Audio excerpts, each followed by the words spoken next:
Raise Happy Children Intensive, Week 5, The Model Parent. Week 5 Actions. Remember, you are the model for your children of how to be and how to behave. Decide what's important to you and model that. Outline for this week's session. Understand you are a model. Remember you are a model. Be a good model. Decide what's important. New directions. Model it. Understand you are a model. As an adult, especially as a parent, you are a model for your children. A parent is the most intimate example to their child of what it means to be an adult, how they act, how they think, speak, feel, treat others, treat themselves. Adults give orders to children to try to help them be good human beings. Always tell the truth. Or, more commonly, I do not ever want to catch you lying. These do not influence children as strongly as how those adults live. Just tell the lady that your mommy is taking a nap and she can't come to the phone. But Mommy, I know I'm not taking a nap. Just say that I am. Adults may say, do as I say, not as I do. But children observe what adults do. Even when children train themselves to be obedient to adults, part of their behavior is motivated by the behavior of the adults in their lives, how these adults respond to various situations, and especially how these adults respond to them. Many conflicts that occur between adults and children could have been transformed by understanding the ways in which adult behavior, feelings, and attitudes are reflected in children. Adults with this understanding might not be so quick to condemn their children's actions or values. Remember, you are a model. Now that you know you are, remember, you are always an example to the children around you, and at some point they may try out your behavior. Realize that children observe such behavior at very close range. Whatever rights and privileges adults take, children naturally feel entitled to take also from a very young age.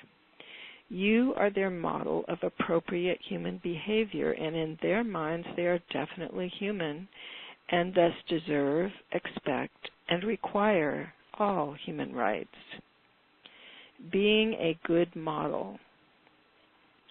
Once you are clear about what your values are and whether you model these values, you can decide whether you have more to do, changes to make, to become a living example of those values. Each of you is responsible for the actions you perform. You can decide not to do something and then not do it. You can train yourself to behave differently.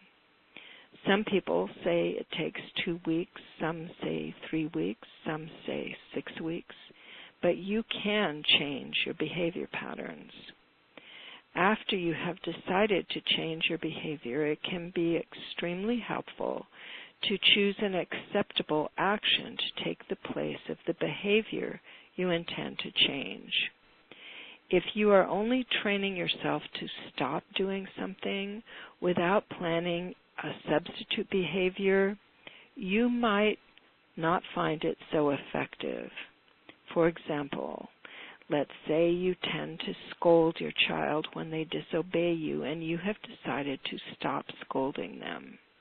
That's good, but the next time they are disobedient, unless you've substituted some other course of action for the scolding, you are likely to scold. You can refer to Week 2 for a guide for change, the 4-step formula. Don't forget, persistence is essential and very effective in this kind of work. 1, be willing to change. 2, take action. 3, celebrate the changes. 4, be willing to let go of what no longer suits you. Decide what's important. One of the first steps to take in learning to be a respectful parent is to become aware of the kind of model you are. An easy way to start this process is to look at your children. You might see that you embody qualities which you admire in your children, or perhaps your children behave in ways which you dislike. For example, at bedtime. Does your family have troubles in this area? Are your children reluctant to go to bed at the scheduled time? Do they procrastinate every night, cause a scene, beg, plead, or throw a tantrum? Do you ever stay up late, even when you're tired, because some things are more important than sleep, some work to be done, a favorite movie to watch, some time for yourself? Can you see how, from your child's point of view, you might be an example of the very behavior you are against? This does not mean that you have to change your behavior or that there's anything wrong with your behavior. However, this is a perfect example of what you and your family can work on to find a cooperative solution. You want to become clear about your values and about yourself as a model. Do you model the qualities and behavior that you value and would like to see in your children? Do you value honesty? Are you a model of honest behavior for your children? Do you value helpfulness? Do you value a non-complaining attitude? Do you model these toward your children? If you dislike rudeness in your child, can you ask yourself if you are ever rude to your child? Do you ever speak to your child in a way that might embarrass you if a boss spoke to you in a similar manner?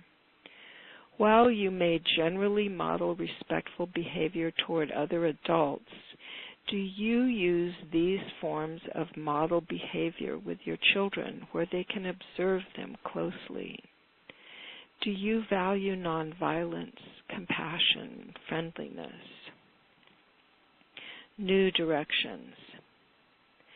If you value respect, you can learn to recognize whether a decision you make, an action you perform, or a thought you think results in a situation that is respectful, soothing, and pleasant. Now, create good examples of respectful conflict resolution. Remember the spontaneous end conflict now? If you are too upset for this, tell your child that you need a timeout, and you'll talk with them when you've calmed down and the timeout is over. It's not a sign of weakness to leave a situation that you do not like. On the contrary, it shows strength, inner strength, to practice this amount of self-control. It takes a powerful human being to want to do this. This practice shows your children at close range how to deal with conflicts in peaceful, respectful ways that help retain the dignity of all participants. Model it. Adults who model the qualities and behaviors they admire when they interact with their children, respect, consideration, good manners, forgiveness, are very likely to end up having helped raise adults with just such qualities.